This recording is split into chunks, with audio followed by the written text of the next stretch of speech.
Hello guys, good morning. स्वागत है आप सबका आपके अपने यूट्यूब चैनल आलो क्लासेस में। आज मैं पुनः एक बार आपके बीच हाजिर हूँ एट्थ पे कमीशन से रिलेटेड न्यूज़ के साथ। आगे बढ़ने से पहले जो साथी पहली बार मेरे इस यूट्यूब चैनल पे आ रहे हैं वे प्लीज़ इस चैनल को सब्सक्राइब कर लें और वीडियो को लाइक ज़रूर करना और दोस्तों के साथ शेयर भी करना ताकि वो भी इससे लाभान्वित हो सके। हेडिंग देखिए, एट्थ पे कमीशन की, सरकारी कर्मचारियों को लग सकता तगड़ा झटका, सैलरी बढ़ने में होगी 2 साल की देरी। कारण उसका क्या है देखिए, 8वें वेतन आयोग की सिफारिशें कब से लागू होगी? क्या सरकारी कर्मचारियों की सैलरी 2 साल तक नहीं बढ़ेगी? ये दो प्रश्न जो है वो हर कर्मचारी, सरकारी कर्मचारी के दिमाग में चल रहे हैं इस समय, और इन प्रश्नों का उत्तर लेकर मैं आपके बीच पहुंचा हूं। चलिए हल करते देखते हैं। देखिए, प्रश्न है हमारे सामने, क्या सरकारी कर्मचारियों की सैलरी 2 साल तक नहीं बढ़ेगी? देश में लगभग 1.25 करोड़ से ज़्यादा केंद्रीय सरकारी कर्मचारी और पेंशन भोगी अगले वेतन आयोग के लिए टर्म्स ऑफ रेफरेंस (TOR) का बेसब्री से इंतजार कर रहे हैं। इसके आधार पर सरकारी कर्मचारियों और पेंशन भोगियों की सैलरी और पेंशन में बदलाव किया जाएगा। हालांकि केंद्र सरकार ने 16 जनवरी 2025 में क्या काम किया है? 8वें वेतन आयोग के गठन को मंजूरी दी थी, लेकिन अभी तक औपचारिक तौर पर इसका गठन नहीं किया गया है। यानी इसकी जो कमेटी बनती है, अध्यक्ष का चयन किया जाता है, सदस्य होते हैं, उनका वो चयन हुआ नहीं है अभी। ना तो 8वें वेतन आयोग के चेयरमैन और दूसरे सदस्यों की नियुक्ति हुई है और ना ही टर्म्स ऑफ रेफरेंस को फाइनल किया गया। करीब 6 महीने के बाद भी 8वें वेतन आयोग को लेकर अभी वही स्थिति है। ऐसे में यह कहना गलत नहीं होगा कि 1 जनवरी 2026 को 8वें वेतन आयोग की सिफारिशें लागू होने की उम्मीद बहुत कम है। ये महत्वपूर्ण लाइन है। बता दें कि 31 दिसंबर 2025 को 7वें वेतन आयोग का कार्यकाल खत्म हो रहा है, यानी 6 महीने बचे हैं इस कार्यकाल में। तो 7वें में तो, लेकिन 8वां कब से आएगा ये अभी अदर जूल में। इसलिए अब ऐसा लग रहा है कि कर्मचारियों को वेतन में इजाफे का फायदा जल्द नहीं मिल पाएगा।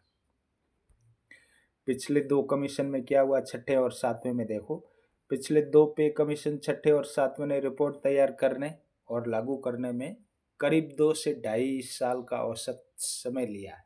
इतना टाइम लगता है पे कमीशन को अपना काम करने में। 6ठे वेतन आयोग का गठन अक्टूबर 2006 में किया गया था और इसकी रिपोर्ट मार्च 2008 में। अक्टूबर 6 से मार्च 2008 में करीब 18 महीने करीब लगे थे। इस पे कमीशन को अगस्त 2008 में मंजूरी मिली थी। हालांकि इसे लागू 1 जनवरी 2006 से माना था। इसी तरह 7वें में क्या हुआ? 7वें आयोग का गठन फरवरी 2014 में हुआ था और इसकी रिपोर्ट नवंबर 15 में सबमिट की गई थी। जून 16 में इसे कैबिनेट से मंजूरी मिली और 1 जनवरी 16 से लागू किया गया। बता दें कि दोनों ही वेतन आयोग को अपने समय पर लागू किया गया था और एरियर्स भी दिए गए थे। यहाँ महत्वपूर्ण बात क्या थी कि निर्धारित समय जो होता है 1/1/2006, भले ही रिपोर्ट बाद में आई, मंजूरी बाद में मिली, लेकिन लागू स्थिति से माना था 6ठा वेतन आयोग, और 7वां वेतन आयोग 1/1/2016 से लागू माना था। इसी तरह 8वां भी 1/1/2026 से ही माना जाएगा, विलंब भले ही हो जाए। इसका मतलब हमको एरियर देगी सरकार पिछले बकाया का। अब 8th पे कमीशन का गठन अभी तक नहीं हुआ, TOR भी तय नहीं। फिलहाल 8वें वेतन आयोग की स्थिति काफ़ी अधूरी है। हालांकि सरकार ने 35 स्टाफ पदों के लिए प्रतिनियुक्ति परिपत्र जारी कर दिया, लेकिन न तो अध्यक्ष और न ही सदस्यों की घोषणा की गई है। साथ ही सरकार TOR को भी अंतिम रूप देने में जुटी हुई है। अगर 8वें वेतन आयोग का गठन 2025 के आखिर में या फिर 26 की शुरुआत में होता है तो रिपोर्ट कब आएगी? बहुत देर से आएगी रिपोर्ट, 2027 या 28 तक आएगी, और इसे लागू होने में 6 से 8 महीने रिपोर्ट के बाद भी का समय लगेगा। रिपोर्ट का अध्ययन किया जाएगा, नए वेतन आयोग की सिफारिशें 2028 तक लागू होगी, यानी 2 साल तक इंतजार रहेगा। हाँ, लेकिन सरकार चाहे तो जनवरी 26 से नए वेतन आयोग लागू करने के साथ ही एरियर्स भी दे सकती है। हालांकि यह पूरी तरह से राजनीति की इच्छा और वित्तीय स्थिति पर निर्भर करता है। अब हमारी मांग क्या है? कर्मचारियों की मांग देखिए।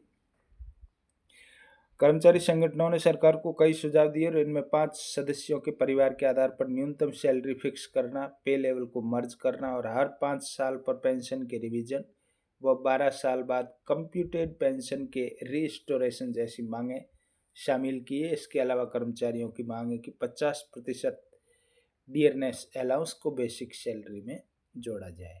ये तो हमारी मांगे थी। अब कितनी सरकार मानती है वो अलग बात है। कितनी बढ़ेगी सैलरी? 8वें वेतन आयोग के फिटमेंट फैक्टर को लेकर भी खबरें हैं। अगर फिटमेंट फैक्टर 1.92 से 2.86 इनके बीच में रहने वाला है तो बेसिक सैलरी 18,000 से 51,000 रुपये के बीच में रहने की उम्मीद है। पेंशन भोगियों को डियरनेस रिलीफ और न्यू पेंशन स्कीम के तहत फायदे मिलने की उम्मीद है। हालांकि सरकार ने अभी तक कमीशन का गठन और टीओआर को मंजूरी नहीं दी है, इसलिए इस कार्य में अभी भी विलंब होने की संभावना है, लेकिन 1/1/2026 से इसे लागू माना जाएगा। कैसा लगा मेरा वीडियो दोस्तों? कमेंट बॉक्स में टिप्पणी करना और पहली बार चैनल पर आए तो चैनल को सब्सक्राइब करना ताकि इस तरह की और जानकारी आप तक पहुंचती रहे। धन्यवाद।